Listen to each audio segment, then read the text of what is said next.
Interior de Minas Gerais, 12 de julho de 2003.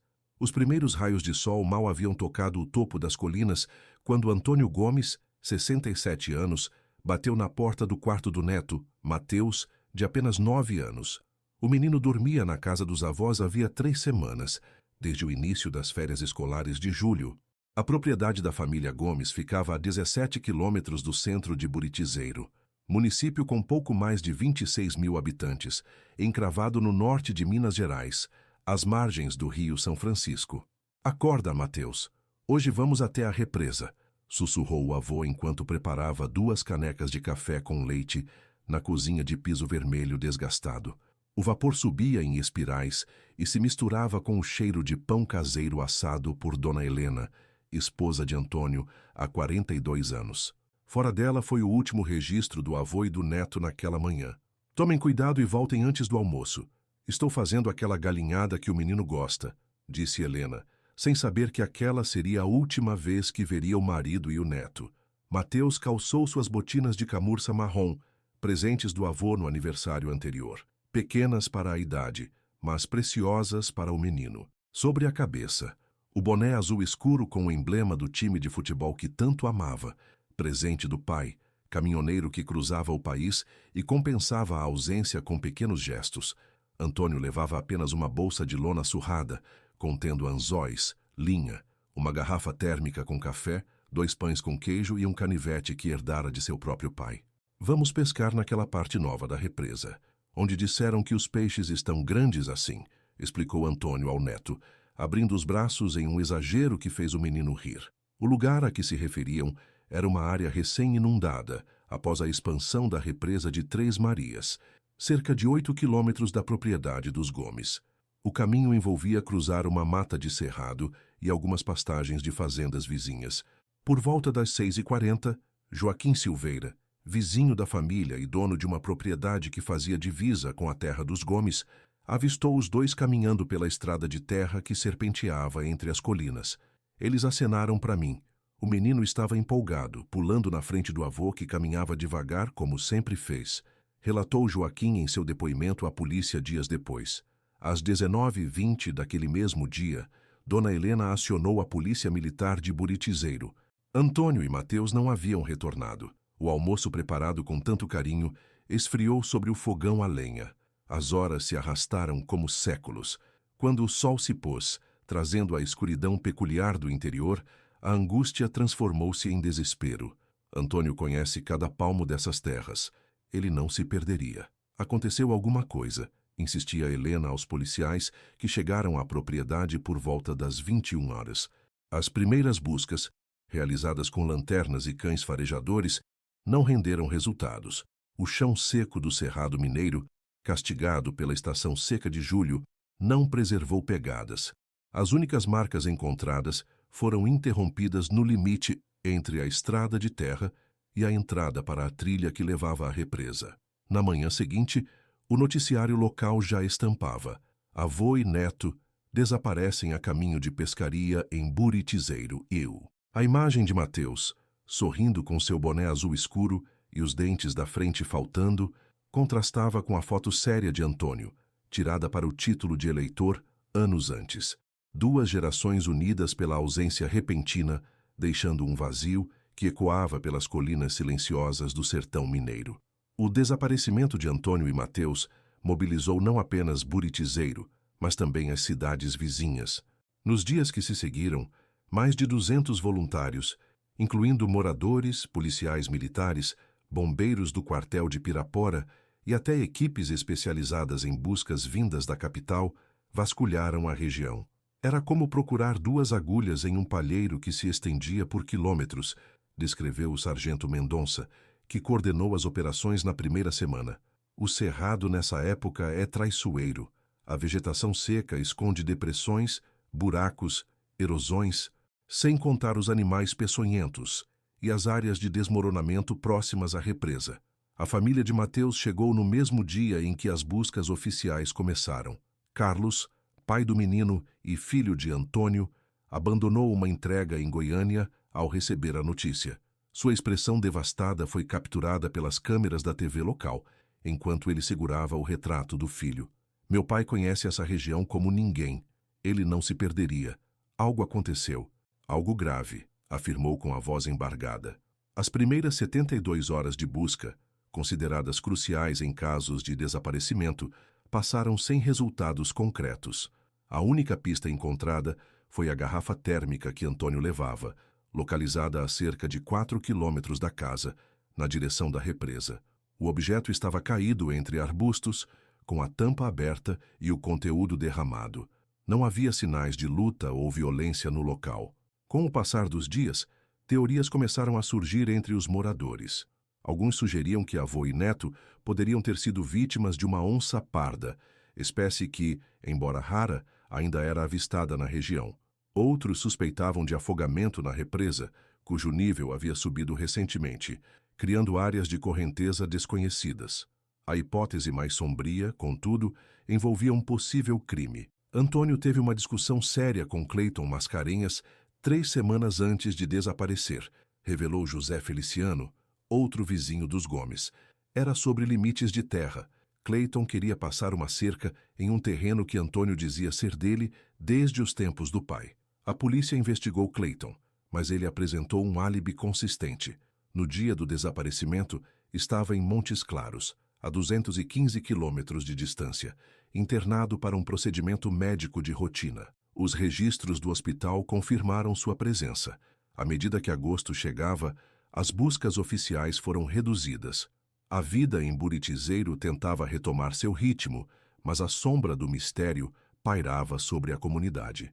Dona Helena recusava-se a deixar a casa, mantendo sempre comida fresca no fogão. Eles vão voltar com fome, repetia, enquanto seus olhos perdiam o brilho a cada dia. Em outubro de 2003, a Polícia Civil encerrou o inquérito sem conclusão definitiva. O relatório final apontava 3 possibilidades: acidente seguido de afogamento na represa, ataque de animal selvagem ou desorientação e morte por exposição aos elementos, considerando que Antônio tinha histórico de problemas cardíacos não tratados. Sem corpos, sem testemunhas, sem respostas. Para a comunidade local, no entanto, o caso nunca fechou. Nas escolas, nas igrejas e nas rodas de conversa em frente às mercearias, o desaparecimento do velho Antônio e do pequeno Mateus se transformou em uma ferida que não cicatrizava.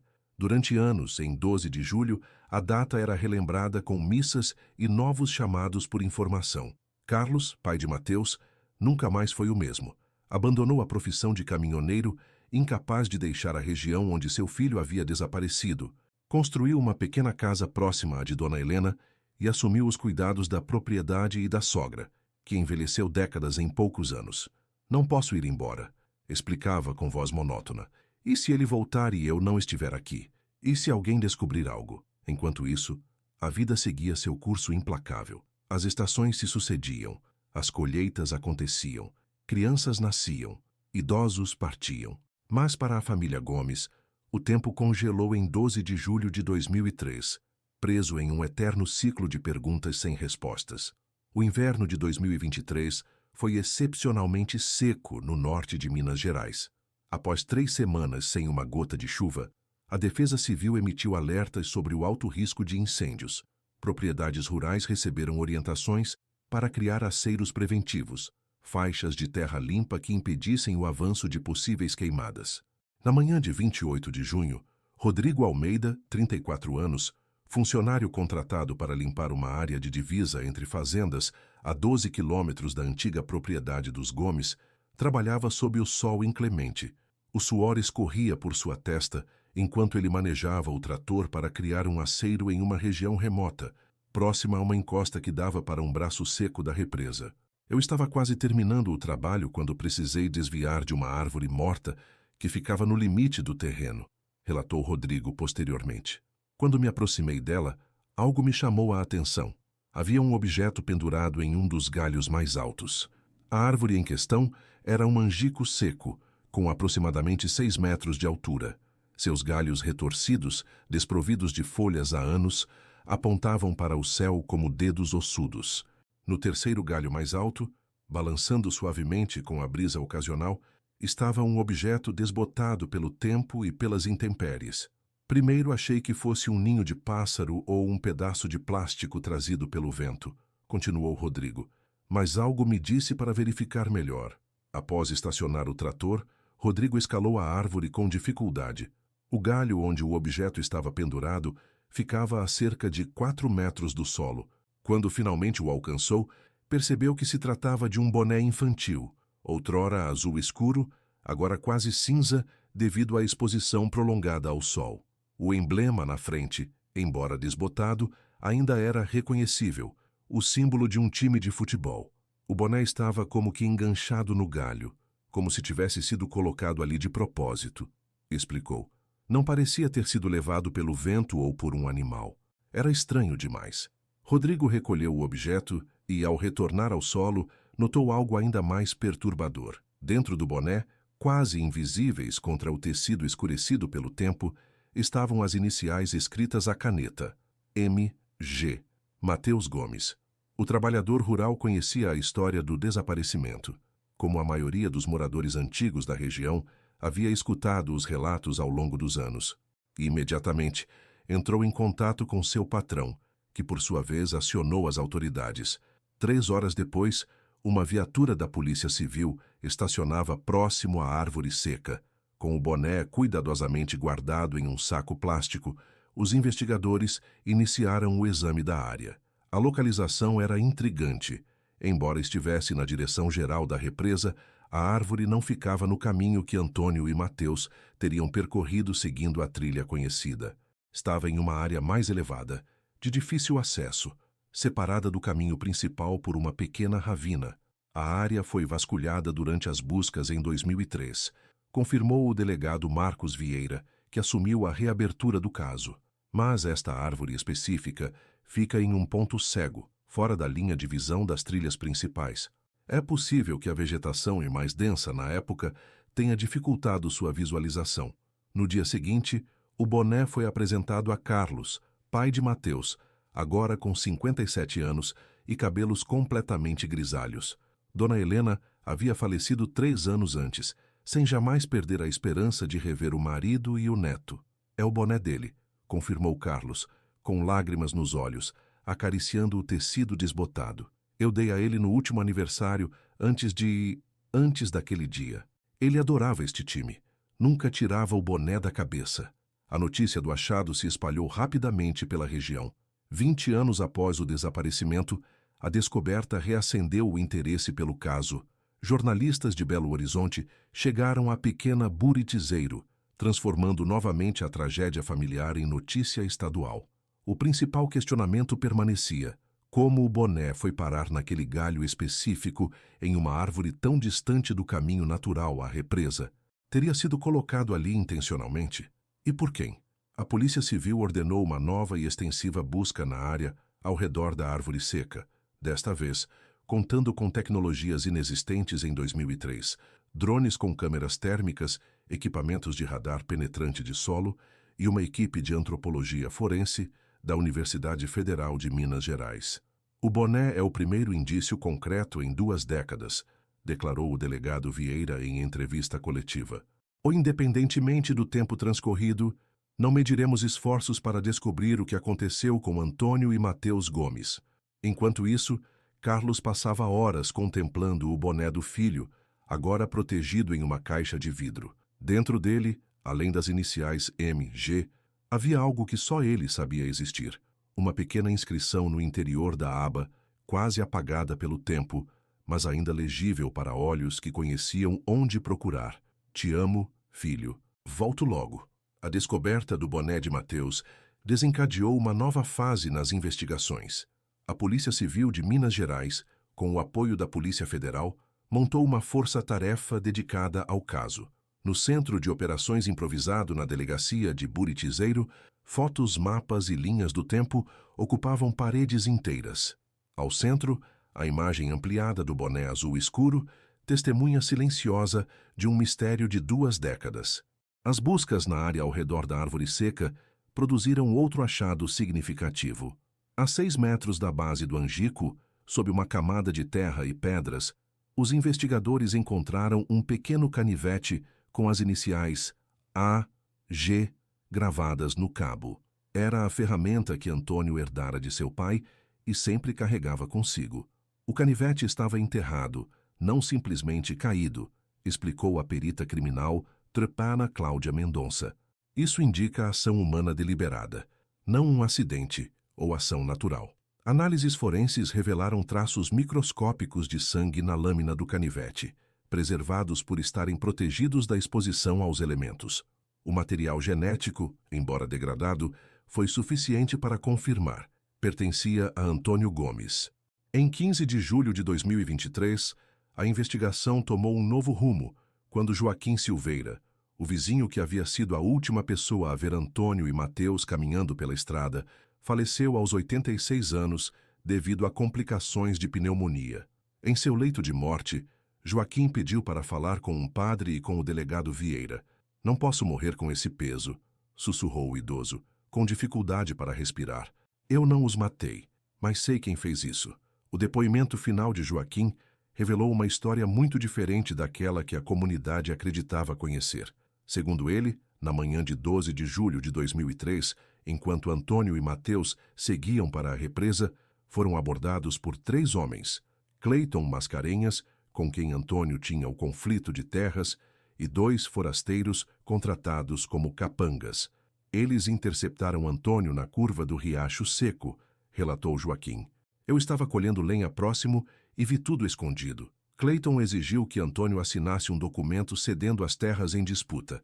Quando ele se recusou, um dos homens o atacou com um golpe na cabeça. De acordo com o relato, Mateus tentou defender o avô, mas foi contido. Na confusão que se seguiu, Antônio conseguiu sacar seu canivete e feriu um dos agressores no braço, antes de ser golpeado novamente e perder a consciência. Eles não pretendiam matar ninguém", continuou Joaquim, entre acessos de tosse. "Mas as coisas saíram do controle. O menino gritava muito, ameaçava contar tudo. Cleiton entrou em pânico e ordenou que se livrassem dos 2. Joaquim confessou que os corpos foram transportados até uma área remota da represa, onde haviam sido recentemente criados pontos profundos devido à expansão da barragem. Pedras foram amarradas aos corpos antes de serem lançados na água. O boné do menino caiu durante o caminho", explicou. "Um dos homens o pendurou na árvore como uma espécie de troféu macabro, rindo da situação. Cleiton ficou furioso quando viu aquilo, mas o homem disse que ninguém jamais encontraria, que a árvore era impossível de se ver da trilha." Questionado sobre por que manteve silêncio por tanto tempo, Joaquim revelou que Cleiton o havia ameaçado. "Ele disse que eu seria o próximo se falasse alguma coisa. Eu tinha família, netos pequenos. Tive medo. Esse medo me consumiu por 20 anos. O depoimento de Joaquim foi registrado oficialmente e, horas depois, ele faleceu. A declaração de um moribundo, combinada com as evidências físicas, forneceu base suficiente para a prisão de Cleiton Mascarenhas, que havia prosperado nos últimos anos e se tornado um dos fazendeiros mais influentes da região. Quando os policiais chegaram à fazenda de Cleiton, no entanto, encontraram-no morto em seu escritório, com um tiro auto-infligido na têmpora. Ao lado do corpo, uma carta confessando o crime e expressando remorso, especialmente pela morte do menino. "Nunca foi minha intenção que aquilo acontecesse", escreveu Cleiton. "Era só para assustar Antônio, fazer ele desistir da terra. Mas quando vi o garoto morto, algo dentro de mim morreu também. Vivi esses anos todos com os gritos dele em meus pesadelos." A carta também continha informações precisas sobre o local onde os corpos haviam sido depostos. Uma operação de busca subaquática foi imediatamente organizada, envolvendo mergulhadores do Corpo de Bombeiros Militar. Na madrugada de 22 de julho de 2023, após 5 dias de buscas intensas no braço da represa indicado na confissão de Cleiton, os mergulhadores localizaram restos mortais a 17 metros de profundidade. As ossadas, preservadas pela lama do fundo e pelas águas frias, estavam próximas uma da outra, ainda com vestígios das cordas e pedras utilizadas para mantê-las submersas. Os exames de DNA, realizados com urgência pelo Instituto de Criminalística de Belo Horizonte, confirmaram o que todos já suspeitavam. Os restos pertenciam a Antônio e Mateus Gomes. A análise forense também corroborou o relato de Joaquim. Havia uma fratura contundente no crânio de Antônio, consistente com um golpe violento, e marcas nos ossos do menino indicavam múltiplos traumatismos. No dia 30 de julho, 20 anos e 18 dias após o desaparecimento, avô e neto finalmente receberam um funeral digno. A pequena igreja matriz de Buritizeiro não comportou todos os moradores que vieram prestar suas últimas homenagens. Muitos eram jovens que nem haviam nascido quando o crime ocorreu, mas cresceram ouvindo a história do avô e do neto, que saíram para pescar e nunca mais voltaram. Carlos, pai de Mateus, manteve-se em silêncio durante toda a cerimônia, segurando o boné azul escuro contra o peito. Ao final, aproximou-se dos dois caixões, um grande, outro pequeno demais para conter tantos sonhos interrompidos, e colocou o boné sobre o de Mateus. Agora você pode descansar, filho, murmurou. Papai cumpriu a promessa. Eu voltei. Os dois cúmplices de Clayton, identificados a partir de documentos encontrados em sua fazenda, foram localizados e presos em estados diferentes. Um deles, Ronaldo Queiroz, confessou ter sido quem pendurou o boné na árvore. Foi um momento de crueldade que me assombrou por anos, declarou em seu depoimento. Cada vez que eu passava por aquela região, olhava para o alto para ver se o boné ainda estava lá como um lembrete do meu pecado. Após o enterro, uma decisão coletiva tomou forma entre os moradores de Buritizeiro. A árvore seca, o angico que guardou por tanto tempo uma das chaves do mistério, não seria derrubada. Ao invés disso, foi transformada em um memorial improvisado. Estudantes da escola municipal, que agora leva o nome de Mateus Gomes, decoraram o tronco com pinturas coloridas e mensagens de paz. Na base da árvore, uma placa simples foi fixada, contendo apenas uma frase: para que nunca esqueçamos de olhar para o alto. A comunidade estabeleceu uma tradição. Todo dia 12 de julho, as crianças da escola confeccionam pequenos bonés de papel azul e os penduram nos galhos do angico. À noite, lanternas são acesas ao redor da árvore, iluminando o caminho simbolicamente, para que nenhuma outra pessoa se perca na escuridão da violência e do esquecimento. Carlos vendeu a propriedade que foi de seus pais e comprou uma casa pequena na cidade. Não consigo mais viver entre aquelas colinas, explicou, mas também não posso ir embora de Buritizeiro. É aqui que meu filho e meu pai finalmente descansam. Em 2024, Carlos iniciou um projeto social na cidade, um centro de apoio para famílias de pessoas desaparecidas. Com a indenização recebida do espólio de Clayton Mascarenhas, comprou equipamentos e contratou especialistas para auxiliar em buscas, fornecer apoio psicológico e orientação jurídica. O local recebeu o nome de Instituto Mateus e Antônio Gomes. Ninguém deveria esperar 20 anos por respostas, declarou Carlos na inauguração do Instituto. Nenhuma família deveria viver tanto tempo em suspensão, sem poder chorar seus mortos, sem poder seguir adiante.